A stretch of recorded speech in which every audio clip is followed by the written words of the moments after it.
What if I told you that letting go is actually easy? No need to spend 4 months going through a 6-stage emotion plan. Instead, we'll be going to the past, back to ancient India, looking for guidance from the timeless wisdom of the Buddha. This first step is by far the most important, but it is also one of the most neglected. Back when I was in grade school, I was one of those people, or one of those children making conspiracy theories about everything. I think to myself, is the earth really round? Or is the earth flat? Can I trust what this teacher is saying? Or may this teacher not actually know what they're talking about? Instead of looking at the situation as it is, for example, looking at a person as they are doing what they are doing, I would instead ask questions and look deeper. But this quickly escalated into something that was far worse than I ever imagined. And this act of questioning would appear in whatever I do. This act of creating opinions and views and all these different notions that I have to things. And so it wouldn't be just living life. It wouldn't be that childlike wonder that I had in the past. Instead, it would be, this person might dislike me, this person might not like me, this person might love me, this person might not love me. All of these different ideas and beliefs were starting to form that I didn't have when I was a little child, when I was a baby. And as humans, we have a tendency to, instead of looking at a situation as it is, we want to ask questions. We want to break it down to its smallest detail. It's not anymore about I exist in this moment.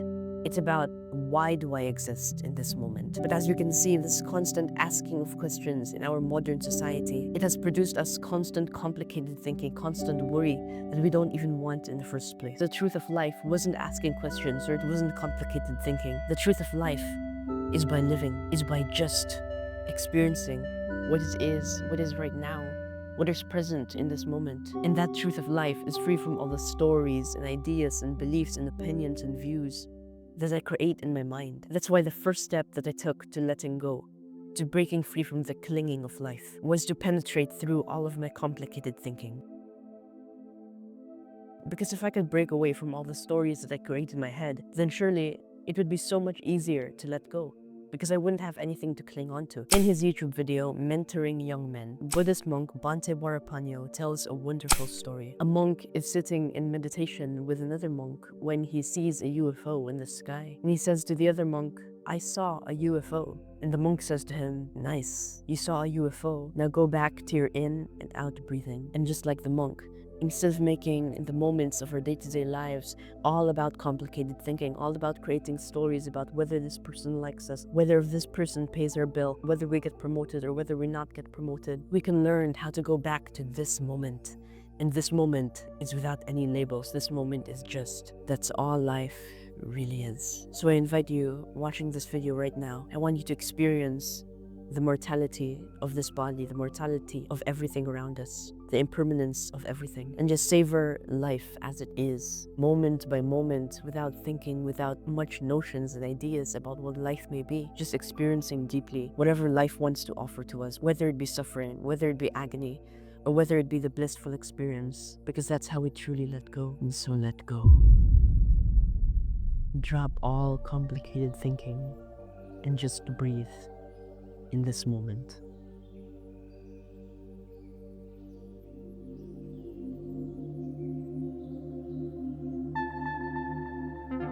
It's such beautiful to go back to the moment. And this brings us on to phase 2.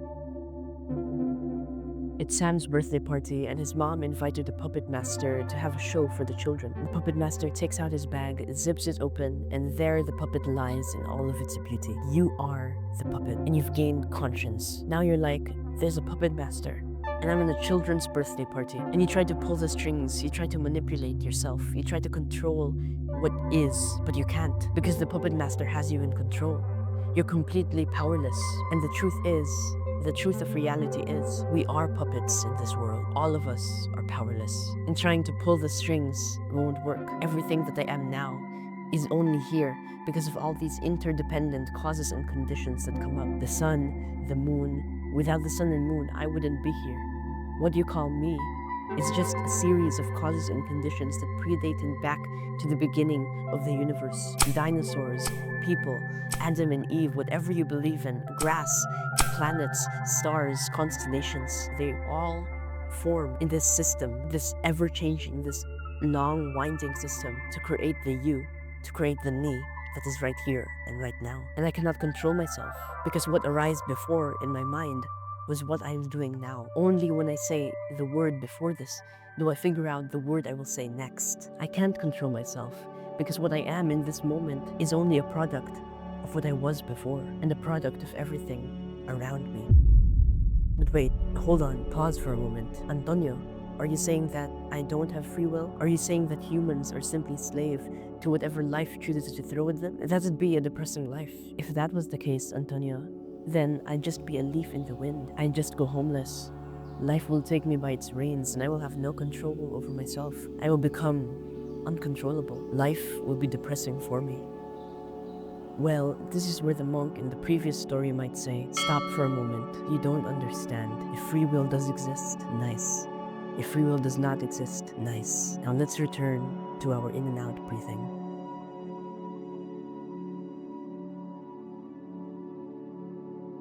Regardless of whether free will exists or not, I'm sure that you can agree with me that not everything is out of control. The weather, when our death will arrive, what the future looks like. And as we can see, this is not only a teaching from Buddhism, but it is also one from Stoicism and one from many masters of the early ages. The more you seek to control external events, the less control you will have over your own life. Whether free will exists or whether it does not exist is not the issue. The Buddha was not a philosopher. He was somebody who had a simple goal, and that simple goal was to reduce suffering for mankind. If your house was on fire, would you simply sit there and say, this is a result of the past causes and conditions of the world. I am powerless over this, and I've learned my lesson. Thus I will die in this fire and let it engulf me until I burn. Or would you flee out of the house? Because that is not the point. It is not whether or not we have free will. The point is our understanding that the future comes from causes and conditions, that what we are right now has been caused by so many things, so many different aspects and aggregates that have came before us, allows us to navigate our lives in a more skillful way. So the practical advice here would be to simply recognize that not everything is in your control, and that's fine. Just let it be and let it go. This is what it is, okay? I said empty your mind. Be formless. And as you can notice, we've been doing a lot of letting goes in this video. And that is by intention. I've decided to construct it in this way because the more the letting go, the art of detaching is practiced, the more we are skillful to handle detachments in the future. So let go now. Make this letting go the cause and condition for the future letting go that will need to be done. Here's the truth. You don't control everything, and you never will. Think about it. Did you choose the weather today? Can you make somebody love you or force a perfect outcome for your plans? I don't think so. Life doesn't ask for your permission or your mom's permission or Chip the cat to happen. It just does. You don't need to control everything to find peace. When we fight for control, we create resistance. We try to bend life to our will. And when it doesn't, we feel frustrated, anxious, or angry. It's like trying to hold onto water. It slips through our hands, no matter how tightly we grip. Letting go doesn't mean giving up. It means accepting that life flows in its own way. It means doing your best, but not attaching yourself to the outcome. When you let go, you stop carrying the burden of trying to control the uncontrollable. You start to flow with life instead of fighting against it. Think about the wind.